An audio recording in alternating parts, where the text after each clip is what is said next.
Welcome to the No Quit Living podcast. Our primary objective is to motivate and inspire our listeners to never quit. The reality of life is simple. We all fall. We all fail. At times, we get knocked down. The question is, do we get back up? Are we stronger? Are we better prepared to attain the maximum of our potential? Thank you for joining our No Quit tribe.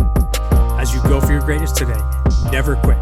And remember, we rise by lifting others up. Welcome to episode number 608 of the No Quit Living podcast. I'm your host, Christopher J. Worth, and today's theme is trial and error. Our quote of the day comes to us from David Bergen William. Failure is essential. Trial and error is necessary.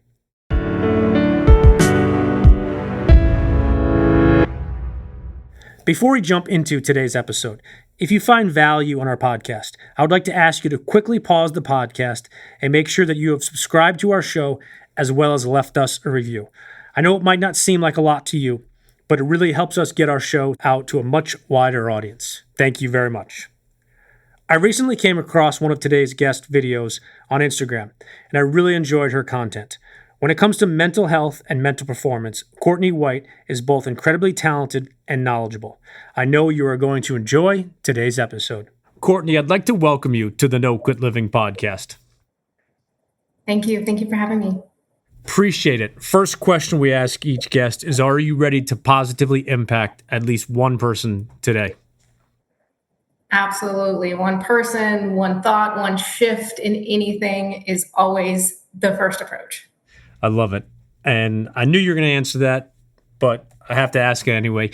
The whole premise behind the No Quit Living podcast is to motivate and inspire our listeners. And I wanted to ask if you could share either a no-quit story of your own or perhaps a really challenging time where you could have given up or given in, but you didn't. Yeah.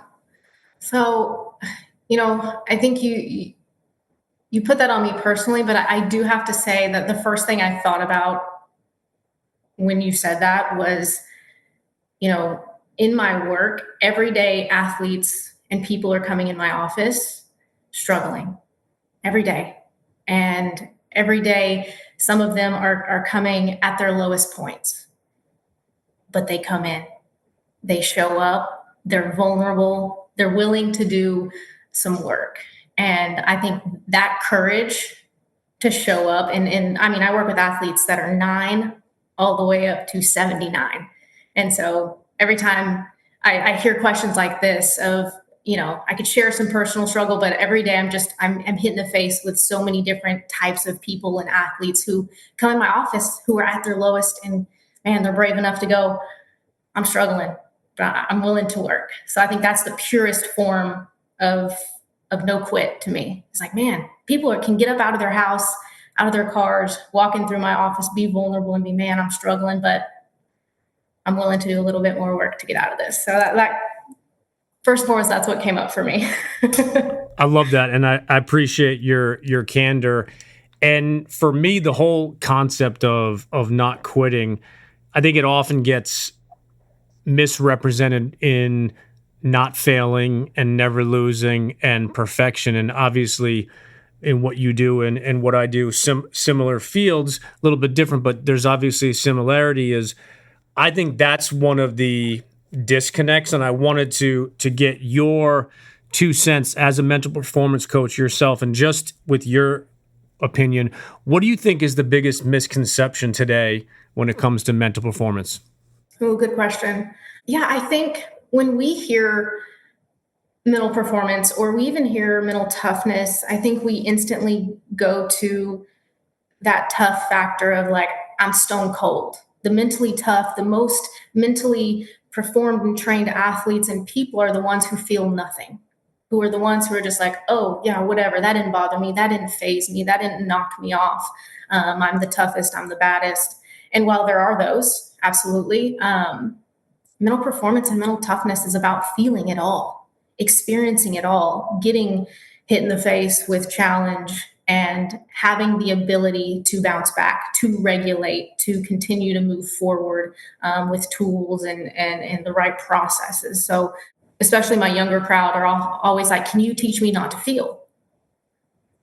I don't want to feel anxious. I don't want to feel fear. And the first lesson is you're going to feel it. And I want you to learn to accept that feeling, because that it's there for a purpose and a reason. And that's why we do this. It's not to not feel it. It's the ability to feel and continue through. So that would probably be still the biggest misconception I hear today about it. I'm glad you mentioned that, and I appreciate you giving your opinion. The first thing that came to mind for me is something that I wanted to ask you about as well. As a lot of times when I work with athletes, whether it's individual, team, and or coaches or coaching staffs, we'll talk about getting better. And I think a lot of times people will mention it gets easier. And my opinion, and I want to get your 2 cents on this, is I personally don't think it gets easier. So let's just take college sports, for example. Unless you're the best team in the league and every other team is horrific, which, maybe 1 out of 20 seasons that happens, I don't think it ever gets easier. I think you get stronger. And to use what you said before, is I think you have those tools and those systems in place so you bounce back quicker, or you don't allow, for example, a miss in basketball or a strikeout in baseball or softball to turn into a second, a third, or a fourth. But I think people always phrase it as, oh, it gets easier. And I don't think it does, but I'd love for you to share what you think. Yeah. I'm on the same wavelength with you, is that some things make it easier, but even the best athletes, and when I sit down with the best athletes, their mental game, their physical game is never finished, which means I'm presenting myself to take on bigger and better and badder things in my life. It's not to just phase out and get comfortable now. It is this continuous search for growth. And in that process means uncomfortability, more challenges. So yeah, tools, and you may get better at handling harder, but more challenges will confront you. So yeah, I agree with you. And to kick off a question that we spoke about before we recorded, you and I play in a very similar space in the mental performance side, but you also play on the other side. And I just love if you could share that as well, because as I said to you, I think it's really interesting because I don't personally know somebody that straddles both sides of the fence. I know many people that are on one side, which is perfectly fine, but would love for you to share a little about that, because I'm sure a lot of our listeners would appreciate that. Yeah. So, working as a sports therapist. So, my primary work is in the mental health of athletes. And that can look a lot of different ways. Sometimes it's in injury recovery. So an athlete who's gone through Tommy John or whatever it is, not only is injuries trauma to the body, it can become trauma to the brain. And so coming back after injury is not only hard on the body, but your brain takes a hit. It says, man, can I still do this? What if I re-tear this? And so there's a lot of mental work and therapy work. It can cause a lot of anxiety. Athletes can go through some depressive states while being out. So injury recovery is big for what I do. Performance anxiety, fear. A lot of things, especially my older athletes, we're kind of tapping into the younger days. Where did this anxiety and fear come from in your childhood? So a lot of times performance reveals things that haven't been treated. And it opens up those lanes. So for me, I not only can help them excel forward, but I sometimes have to take them back and work through long-lasting things that they've been operating with doubt and fear and anxiety for so long that we kind of have to go back before we go forward. And so being in the mental health and mental performance, for me, they're tied so intricately together that mental health is mental performance. So yeah, it's a interesting field, but I think more athletes do tend to need a little bit more of that treatment help and things of what they go through in sporting world. Want to ask a follow-up question to that. Maybe for a athlete who's listening, or a coach who maybe has an athlete that's coming off of an injury, is there one common thing that you often suggest? I know that's a little bit of a loaded question, but is there maybe one or two things that you could maybe share that has helped the athletes you work with get to that mental side? Because obviously you can never have one or the other. You can't be just mentally prepared. You have to be obviously physically prepared, but would love to get your perspective on that, because I think injuries happen, and whether or not the athlete comes back the same, a little bit less, or even better, I think it comes down to a bunch of things that they can control and some things that they don't have full control over. Right. Yeah. And that's a tough process for athletes to go through, because they're so used to going, excelling. And injuries really put them in a place that sometimes they've never been. I have to sit still.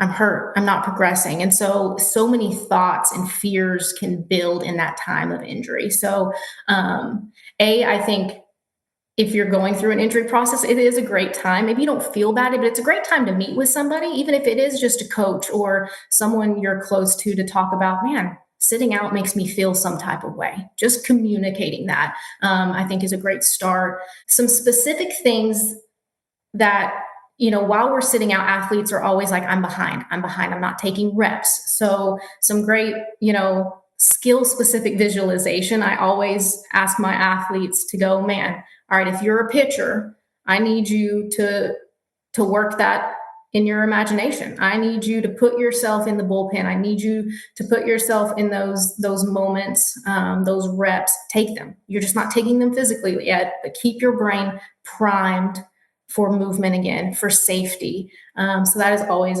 a tool I give. I also do something called brain spotting. You don't have to get too far into it, but almost all of my injured athletes or throwing yips or mental blocks, anything where we get those kind of strange things that happen, I use a body-based technique called brain spotting to help clear and heal sometimes trauma in the brain.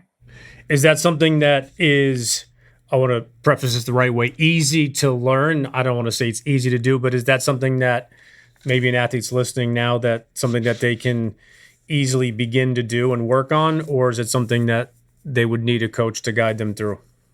Yeah, so that is definitely, you would have to have a clinician or a coach guide you through. It is a kind of a process that you do with somebody, because there are things that I, as the clinician, is looking for that's happening, and I kind of have to guide you through it. But it is one of the most fascinating things for athletes. A lot of professionals are using it. They're not talking about it, but it is one of the fastest ways to clear things like trauma. Athletes are using it to enhance performance and things of that nature. So I would say, if you're an athlete who's like, man, I don't know, I'm confused, I feel like I'm thinking better, I feel like I'm fully healed, something's holding me back and I can't even put words to it. It may be something that's deeper in the brain that talking about it can't get to. So I would always encourage seeking tools like that. But yeah, I think visualization's always great. I sometimes get kickback from my younger athletes of like, oh, I visualize, I don't know if it works. It works. We have to do it. You have to be open to it. Take those reps. And I think talking about it is always helpful. Whoever you're talking about, talk about it. It's okay to talk about it. Yeah, it sucks. It's okay to be exactly where you are and understand that the injury process it's gonna be in waves. You're gonna feel really bad, and that's okay.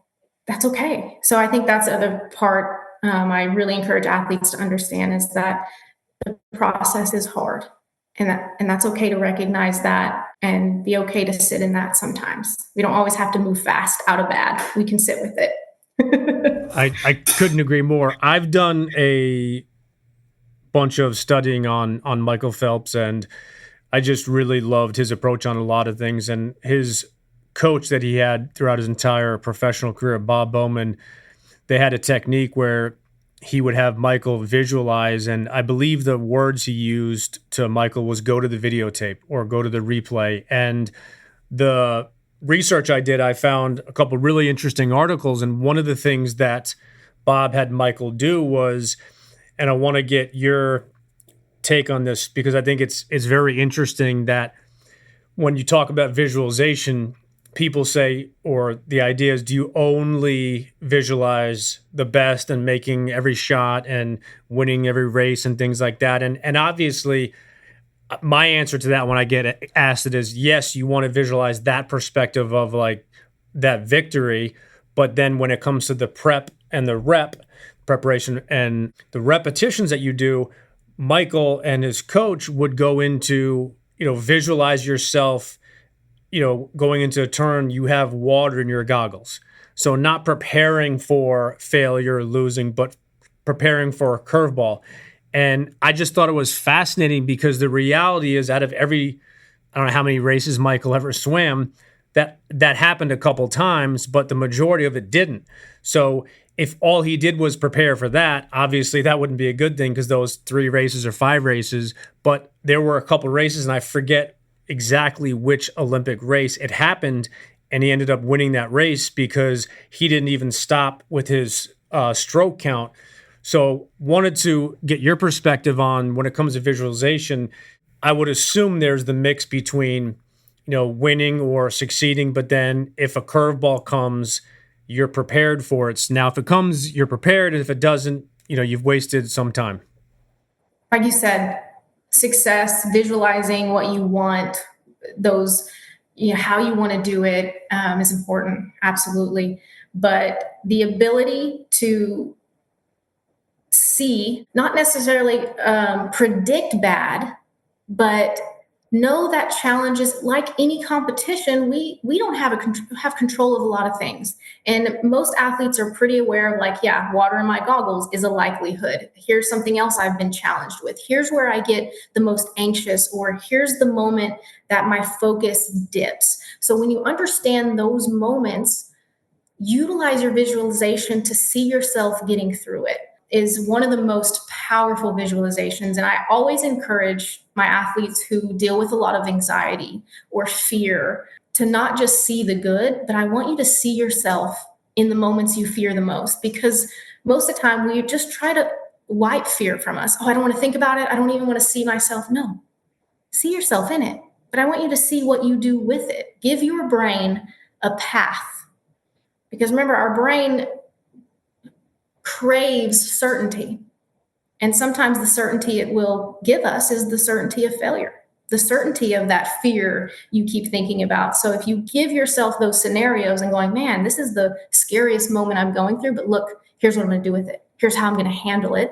You gave your brain a new path to walk down, which is going to be more likely to handle it that way versus just, I hope that moment doesn't happen to me. There was no preparation there. So, yeah.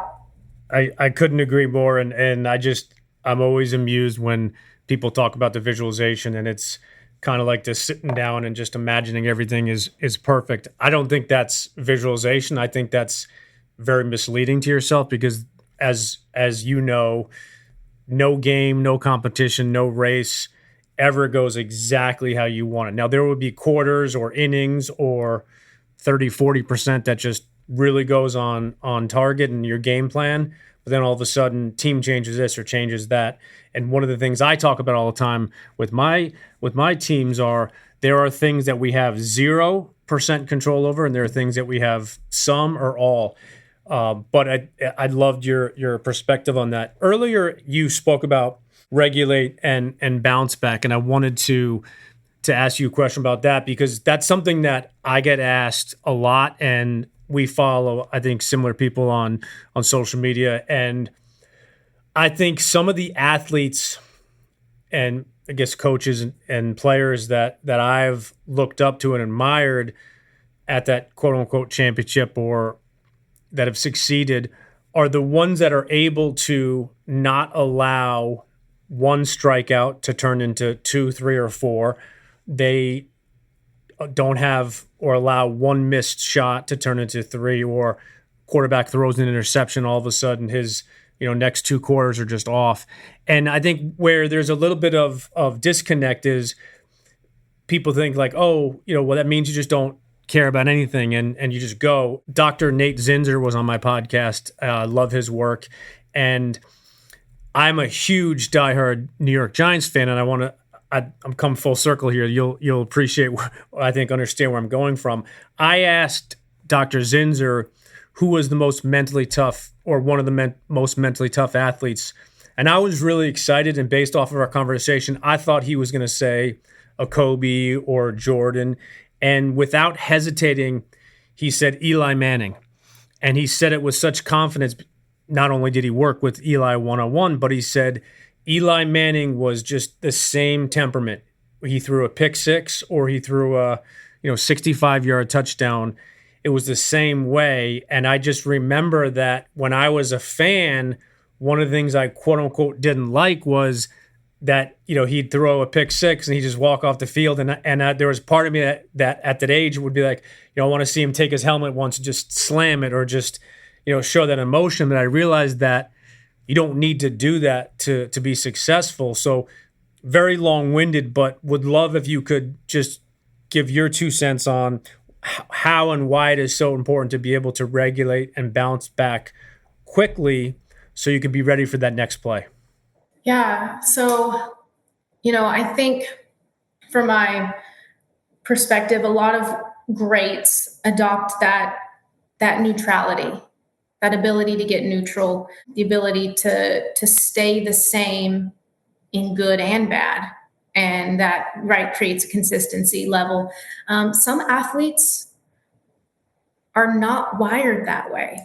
And they are, and I come in contact with this all the time. And I think it's so important. A part of my work is to figure out what type of athlete are you?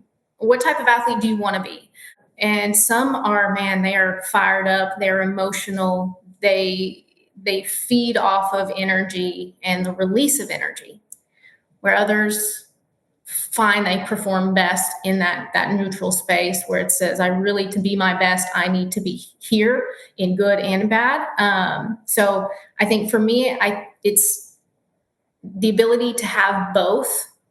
Different emotional states can occur, but it's the regulation inside of those. So if you have a neutral athlete, it's about the regulation of staying in that zone. That's good for you. If I have a higher amped athlete, those who are a little louder, a little more like hoorah, and I need to scream. I need to yell after I made something bad. It's the ability to have that moment and regulate back to that performance zone. So for me, it's really finding those arousal levels, their thinking styles, stress responses. So things like frustration after a mistake is a physical emotion.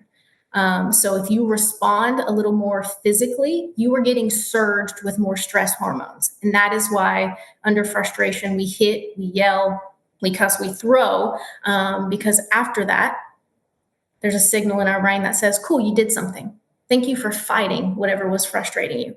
Allows you to come back down. So if they're more on that side, regulation is the ability to go, how can I take my high level of arousal, contain it, bring it back down into my performance state. So I don't know if that answered your question completely, but for me, it's the ability to regulate and understand what type of athlete, what type of energy state you are is so important to your performance, because not all athletes are neutral and not all athletes are high energy. So understanding that and then implementing the right regulation is so important. I appreciate that. And one of the things that I've tinkered with just in the work that I do, and obviously, you've done the same as well, is different sports have different time periods between play, quarter. And I think for me, that's an interesting perspective because yes, the reset, the bounce back, getting yourself mentally and physically ready for that quote unquote next play. Let's use basketball for a second. There could be 2 or 3 minutes where there's not a stop of play. So it could be, 4 offensive possessions, 5 defensive possessions, and just back and forth, back and forth, back and forth.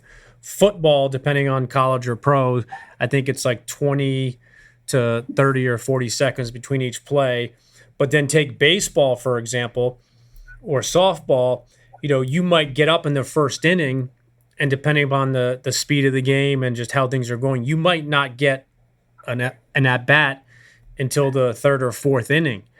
If you get a ball hit to you in, the very first play of the game in the first inning, it might be 2, 3, 4 innings, or you might not get another ball hit to you. So I think that to me is one of those really interesting things, because you can obviously coach and continue to coach players, but it comes down to figuring out, and I like a lot of your work that, and you said this when we were offline, is you recommend a bunch of different things on your Instagram account, which I really like, and I try to do that too, because what I realize is that what might be the most amazing thing for me, you might try it and just say, Chris, that just is horrific.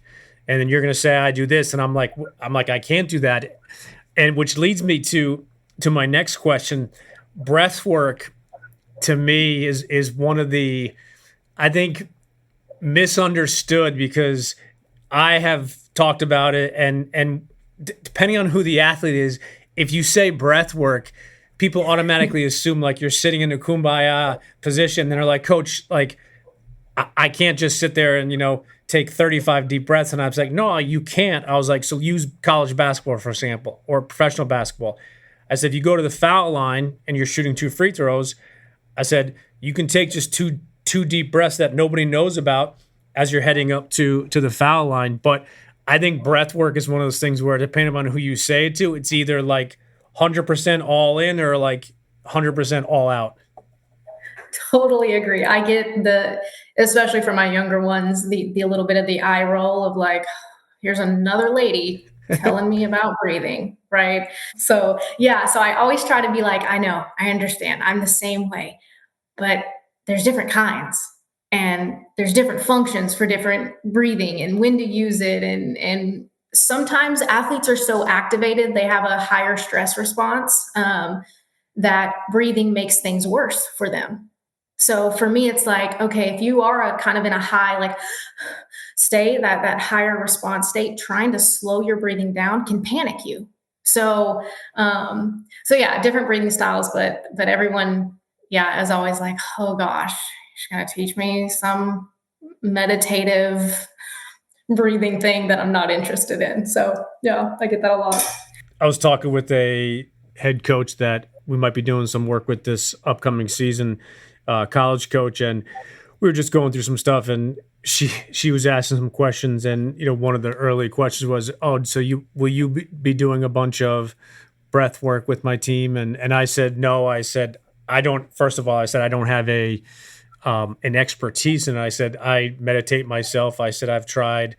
I said I can lead certain things. I was like, but that's not what I do. And she's like, oh, okay. And then her immediate response, she was like, good. She's like, because that hasn't worked well with my team. And I said, okay, well, I was like, I'm glad you identified that, because I said, I would never want to come to you and be like, hey, like, I'm going to do this. And you're like, doesn't work, or they don't respond well, which goes back to, I'm going to suggest to our listeners is, try different things. When it comes, for example, to meditation, I don't have the ability to sit down for an extended period of time. Now, people will say to me, oh, you have to try, and I nicely try to say to them, it's not like I tried once for 30 seconds and I said, okay, I can only meditate for 12 seconds. But I have a friend, he can meditate for 30 to 40, up to 60 minutes straight. And I would love to be able to do that. But after about 5 to 10 minutes, like, it doesn't matter how focused I am. I'm thinking about this, thinking about that.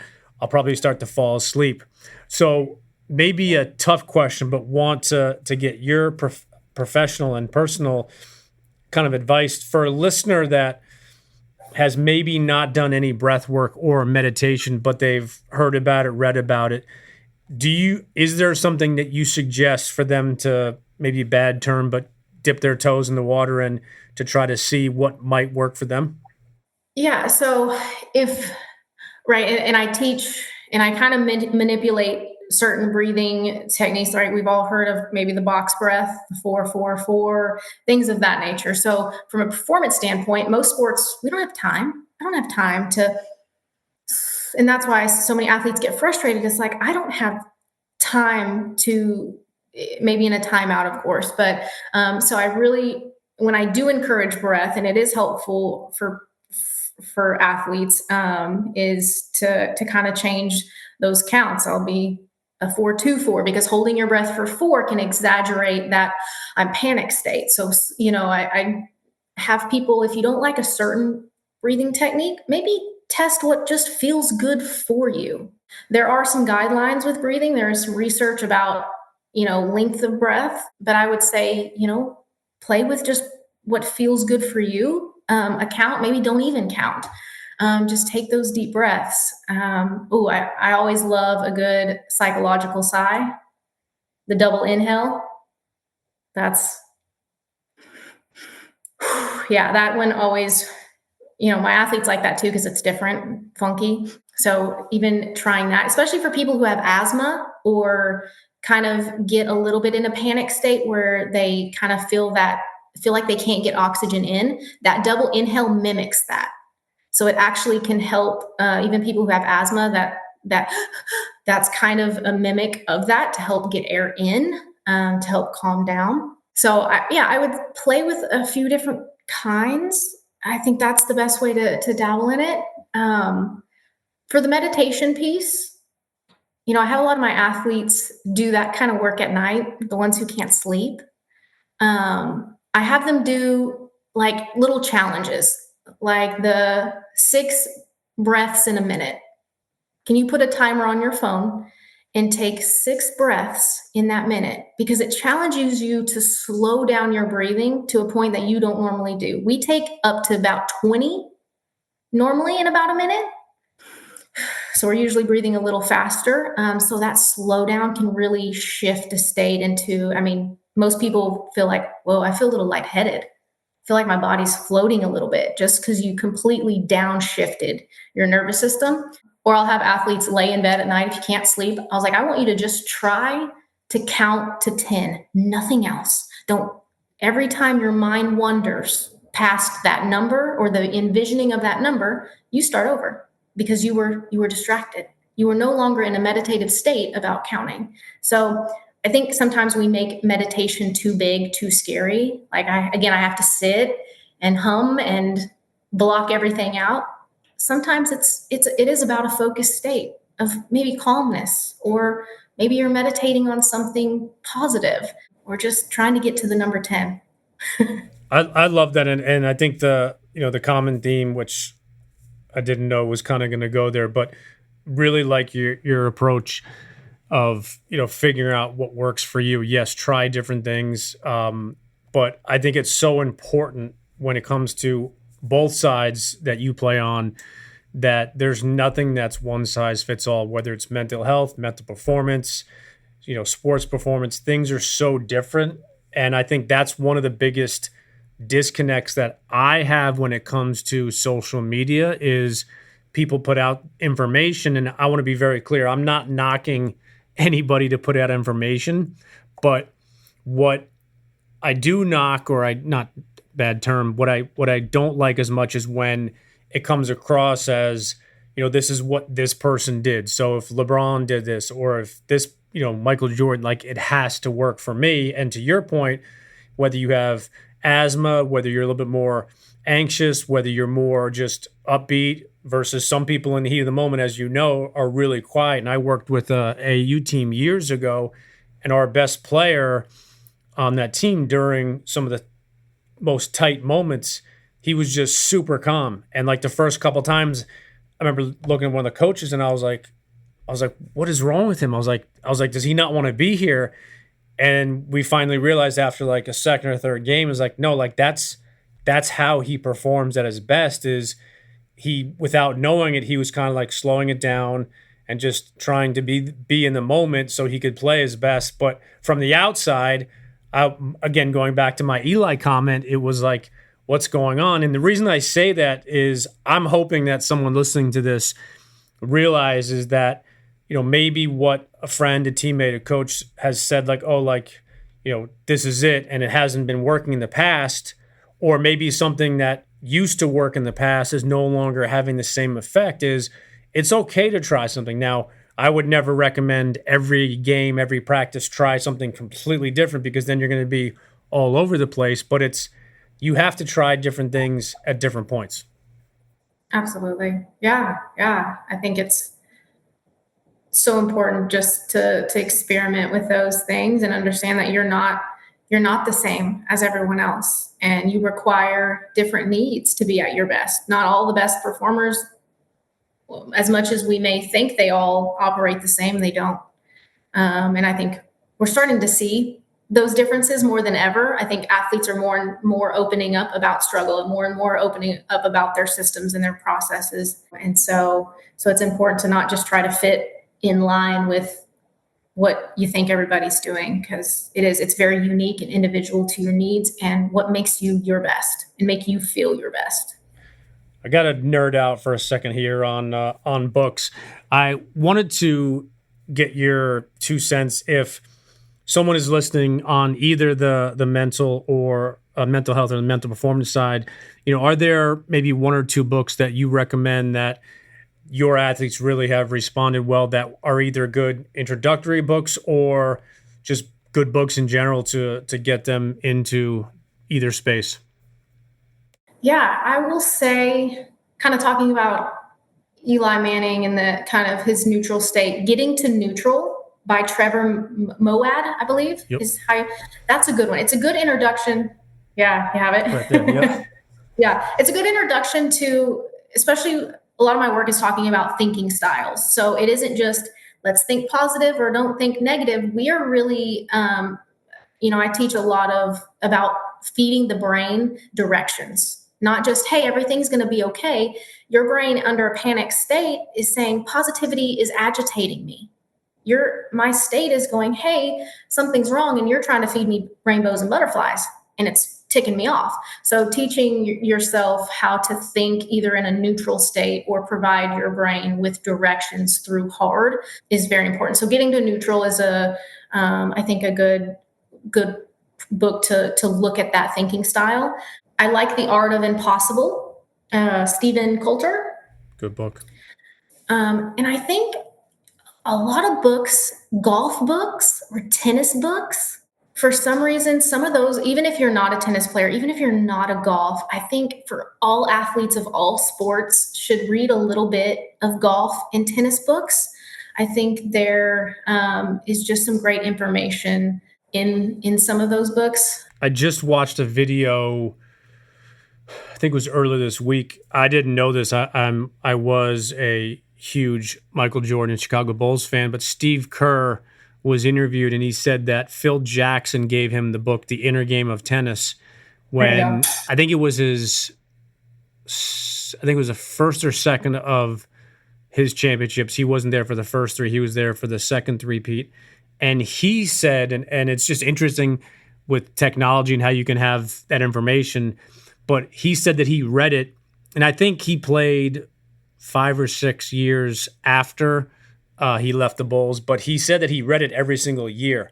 And I think it's just spot on with what you said, is that obviously the inner game of tennis has nothing to do with an NBA basketball player from the actual sport of, hitting a serve versus, trying to, stop somebody on defense. But the common denominator is mentally. How do I prepare? How do I reset?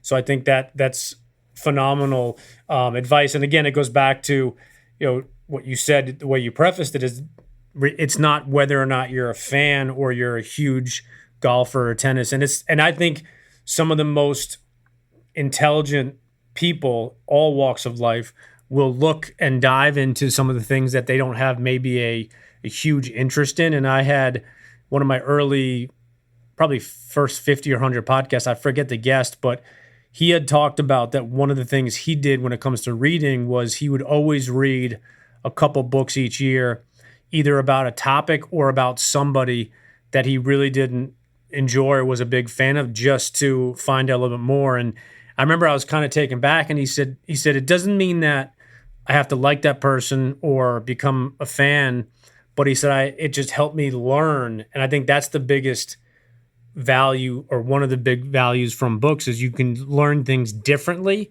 than a course, a video, or even an in-person coaching session. Yeah. And I think, that resonates with me because I'm very picky. When I read books, and I often get in trouble in terms of like people ask me about books, and I'm like, oh, I read very sciencey books. I'm very much like, I want to know the when, the why, the how the brain is moving. And so when I'm like, oh, I've read all these books that my clients are like, I'm not interested in that. But even for me, I would consider myself, I don't like all the fluff in stuff. I want really not everything works for me, but I don't like a lot of fluff stuff. So I will read books and I'm like, I don't know if I'm going to like this, and I'll read it and I'll go, oh, that's not for me. But then I'll get to a part where it's like, that's interesting. I didn't think about it this way, and maybe I can transform it in my own way or in my own practice. So that resonates with, you don't have to like everything or feel like you're going to resonate with this author or their work, but there's a lot of value in understanding other perspectives and how you can take something you don't really like, but there's something in it to use. So I really like that. I've been curious about this question. I ask it to each guest, and I know the Jim Rohn quote, you are the average of the 5 people you spend the most time with. If I could grant you dinner tonight with any 5 people, dead or alive, who would you pick for your 5? That's a hard question. Put me on the spot here. Oh, goodness. I've seen this question asked, and I've never asked myself this. I don't carry a lot of idols. There are a lot of interesting people to me. So when I've seen this question answered, I've always seen it from perspectives of like, oh my gosh, I'm such a fan of this person, and I would love to ask them how. So I don't know if I'm going to be able to answer that for you today. Well, you're the first person that we have stumped on that, which is a good thing, because everything else you answered so easily. With social media where it is today, wanted to ask, from your opinion, if there are maybe 1 or 2 people that you follow that really put out good content that maybe you'd like to introduce or potentially reintroduce to our listeners. Oh, goodness. The phase I'm in my life is so very heavily in creating content. In terms on social media, that I don't spend a lot of time consuming at the moment. Okay. So, not that I don't, but I don't know if I could give you an exact name. I come across people all the time that I'm like, oh, wow, I really like their stuff and I follow them, but I don't know if I've sat long enough to know who they are.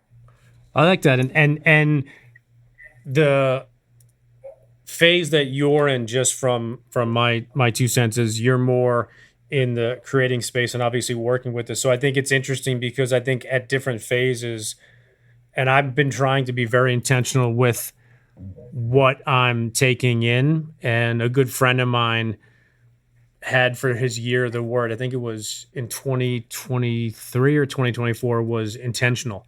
And he took that word and he tried to tie it to everything, with his family, with his friends, with work.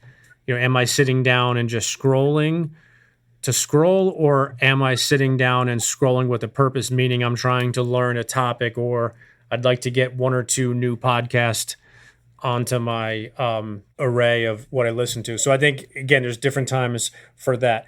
Before we ask the last question, for our listeners that would like to either connect with you, find out more about you, or just get some more of your content, what's the best way for them to follow you, find out more about you, and if they are interested in contacting you, what's the best way for them to do that? Yeah, so all my social medias, I have everything from TikTok, Instagram, YouTube, is all The Athlete Mind. And my website, where you can find all my information, reach out to me, book an appointment, is at theathletemind.com. And I love that name, and it's cool that you got it, because I'm sure there's a lot of coaches in our similar fields that probably would say, "Oh, I should have taken that." And then last question I have for you is the same question we ask everybody: is if you have some parting words you'd like to leave with our listeners today.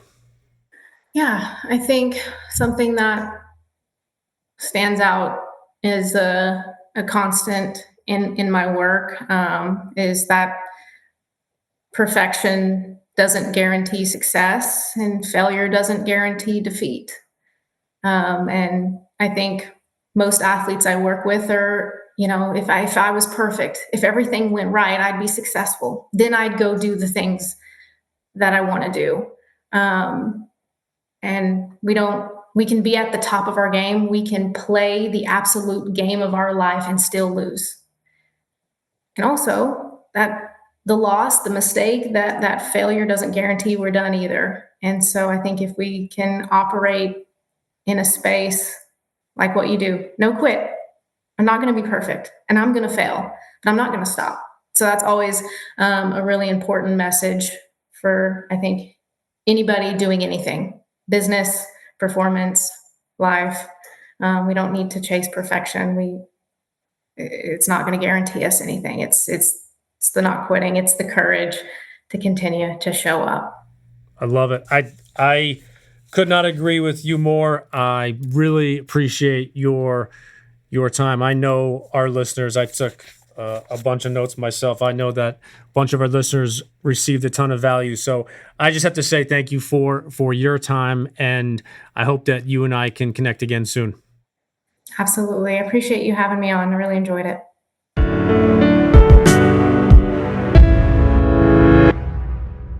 Thank you for listening to episode number 608. Courtney and I discussed quite a few different aspects of both mental performance as well as mental health.